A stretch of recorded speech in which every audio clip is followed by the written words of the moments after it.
네, 안녕하세요. 오늘은 그 반도체 거인 엔비디아의 도전장을 내민 AMD, 이 AMD에 대해서 좀 깊이 파고 들어보겠습니다.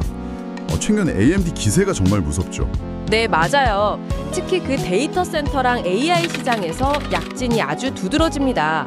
웰스파고 같은 투자은행도 목표 주가를 185달러로 올리고 비중 확대 의견 유지할 정도니까요. 185달러면 네, 2027년 예상 주당 순이익의 한 27배 수준인데, 그러니까 시장 기대감이 상당하다는 거죠. 와, 그렇군요. 과연 AMD의 이런 상승세 이게 계속될 수 있을까요? 오늘 재무 건전성부터 시작해서 AI 칩 경쟁력 그리고 그 중국 시장 변수까지 AMD의 현재와 미래를 좌우할 핵심 요인들 좀 집중적으로 살펴보겠습니다. 자, 그럼 바로 시작하죠. 우선 재무 상황부터 좀 짚어볼까요? 숫자들이 꽤 인상적이던데요. 네, 맞습니다. 2025년 1분기 실적만 봐도 전체 매출이 전년 대비 36% 증가해서 74억 달러였고요. 36%나요? 네, 특히 데이터 센터 매출은 57%나 급증했어요. 수익성도 같이 개선되고 있고요. 그래서 웰스파고는 2025년 2분기 매출 전망치도 74억 9천만 달러로 올렸죠. 단순히 그냥 매출만 늘어난 게 아니라고요. 그 미래 수요에 대한 자신감을 보여주는 지표도 있다면서요. 네, 이게 중요한 포인트인데요.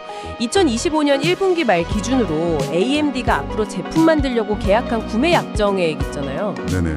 그게 1년 전보다 107% 늘어서 82억 달러에 달합니다. 와, 107%. 네, 재고까지 합치면 147억 달러 규모로 한 70% 늘었죠. 이건 앞으로 수요가 크게 늘 거다 이렇게 보고 아주 공격적으로 생산 준비하고 있다는 명백한 신호로 볼 수 있습니다. 이런 재무적인 자신감은 결국 시장 기회를 잘 포착하고 있다는 뜻일 텐데요. 특히 최근에 그 중국 시장 상황 변화가 좀 흥미롭습니다.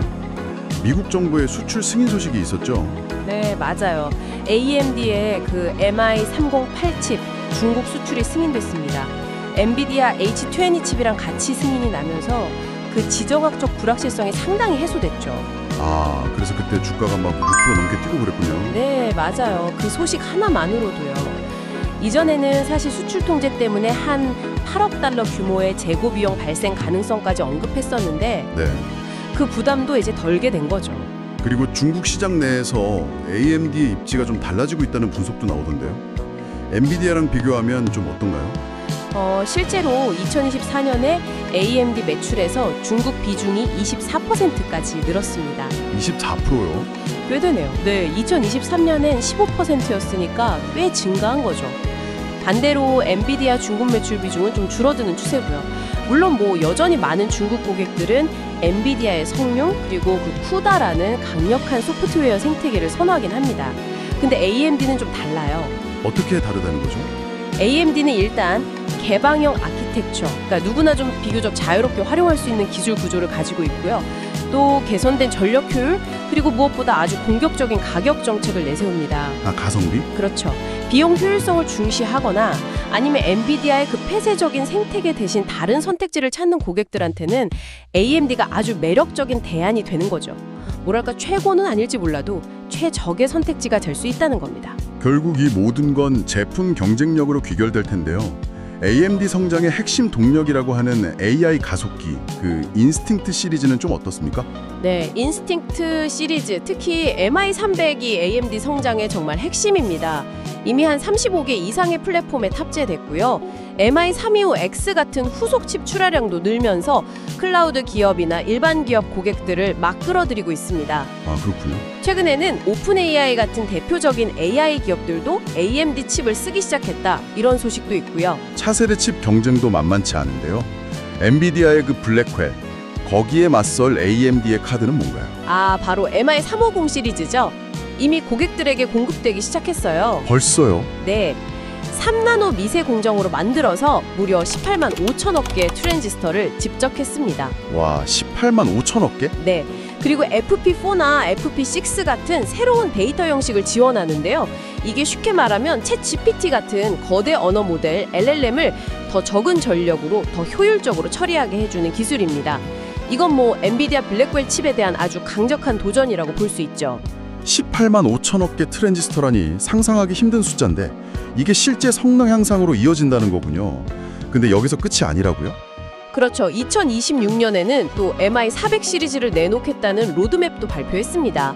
최대 432GB의 차세대 HBM4 메모리를 탑재하고 메모리 처리 속도도 초당 19.6TB로 크게 높일 계획이라고 하고요. 사실 AMD 전략의 핵심은 뭐 엔비디아를 무조건 이기겠다라기보다는 성능 좋고 가격 합리적인 대안을 제시하면서 시장의 상당 부분을 흡수하는 겁니다. 아까 말씀하신 그 개방형 생태계 전략도 같은 맥락이겠군요?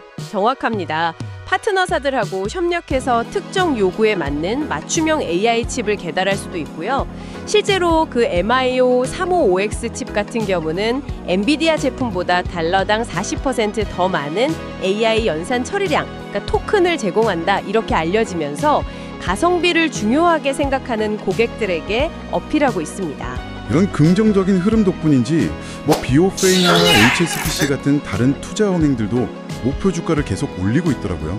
네, 시장 전반적으로 AMD의 전략이나 실행 능력에 대해서 꽤 긍정적인 평가가 많아지고 있는 것 같습니다. 물론 뭐 위험 요인도 있긴 합니다.